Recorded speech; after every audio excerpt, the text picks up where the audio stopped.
¿Cuántas veces ustedes escucharon la frase lo último que se pierde es la esperanza? Bueno, yo la voy a cambiar, porque para mí no es así. Para mí lo último que se pierde es el deseo. Sí, hablamos de ese deseo poderoso, el deseo con el que fuimos concebidos, el que mueve montañas, ruedas, como por ejemplo estas, y también el que usamos como impulso frente a las adversidades de la vida. Además, tenemos que confesarlo. Vivimos en una situación constante que es deseando. Pero muchas veces y en muchos casos, el deseo queda opacado por diferentes situaciones. Ya es mi caso, que tengo una discapacidad, o personas con discapacidades aún más severas que tienen que invertir obligatoriamente horas de su día a día en terapias, como lo es la kinesiología, la fonobiología, la terapia ocupacional. Ni hablar si tenemos problemas con las obras sociales, mediaciones, intervenciones quirúrgicas, acompañamientos terapéuticos, etcétera, etcétera, etcétera. Pero esperen, porque esto no termina acá.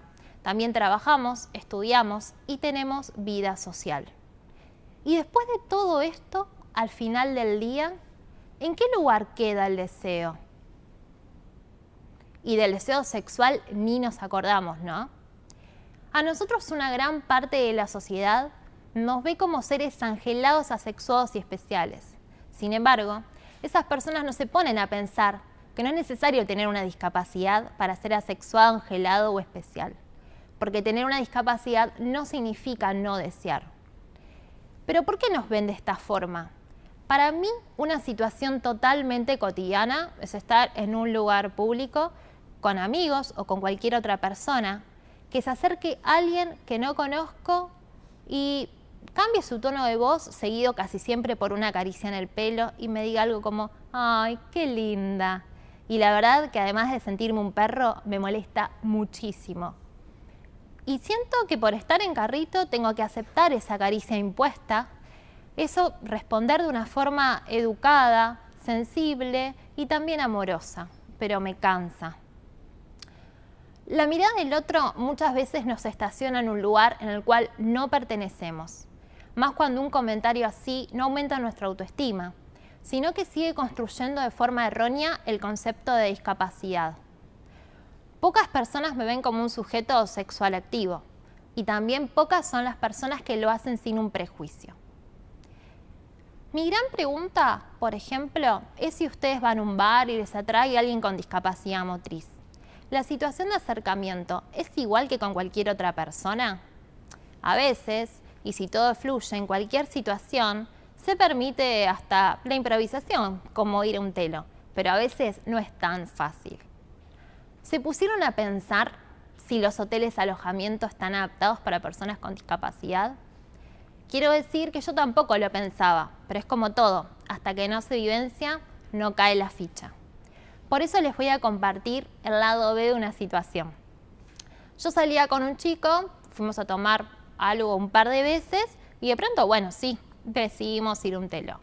Llamamos previamente a algunos, porque como sabemos no todos están adaptados, y todos nos decían que no había ascensor, que había escalera, y bueno, hasta que encontramos uno que nos dijo que sí, que había escalera, pero también había habitaciones abajo, porque uno siempre tiene ese chip del que al lugar que va a ir va a estar sin adaptación.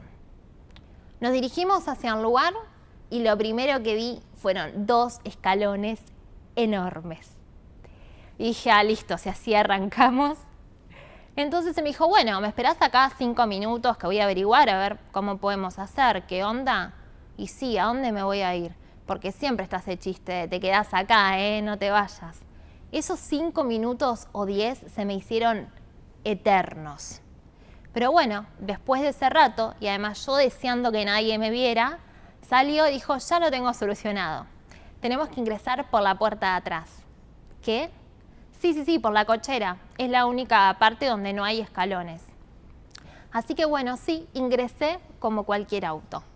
Y en ese momento les puedo asegurar que se junta pudor, incertidumbre y a lo que uno va. Y sí, tomándolo por medio de risas, como algo anecdótico, se puede compartir. pero realmente con la cabeza fría se me presentaron un montón de preguntas.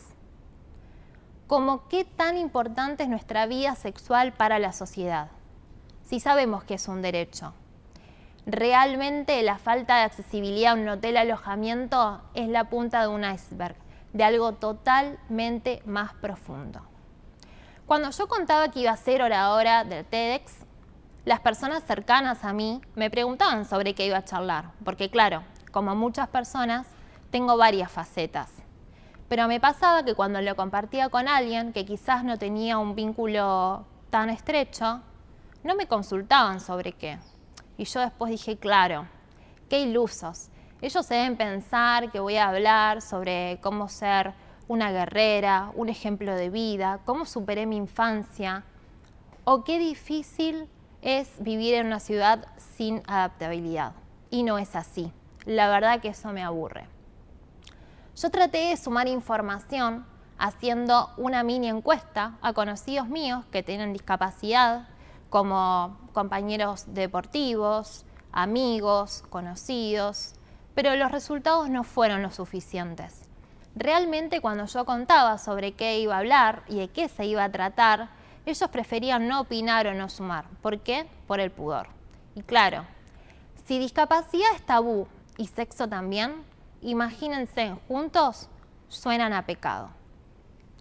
Mis vínculos y experiencias realmente son muy naturales y lo fueron así, pero no siempre pasa lo mismo.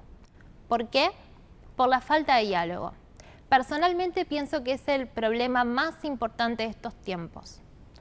Generalmente, en cualquier vínculo o ante situación desconocida, el diálogo, además de crear confianza, hace que la ignorancia sobre el tema desaparezca, como algo tan simple y tan complejo, como alguien vive su discapacidad y su sexualidad.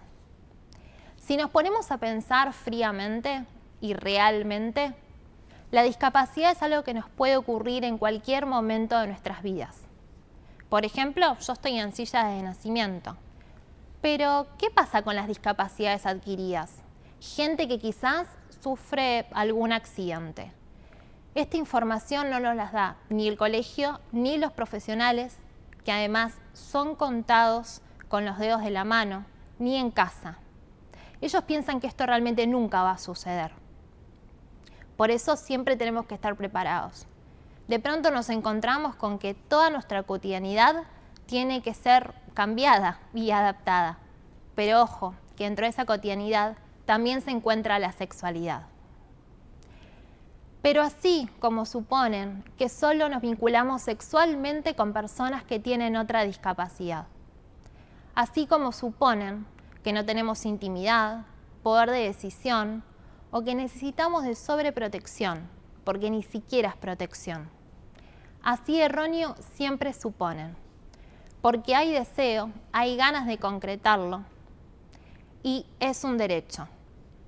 Somos los dueños de nuestras vidas y esto tiene que dejar de ser una fantasía, porque somos nosotros los únicos responsables de atender nuestros deseos.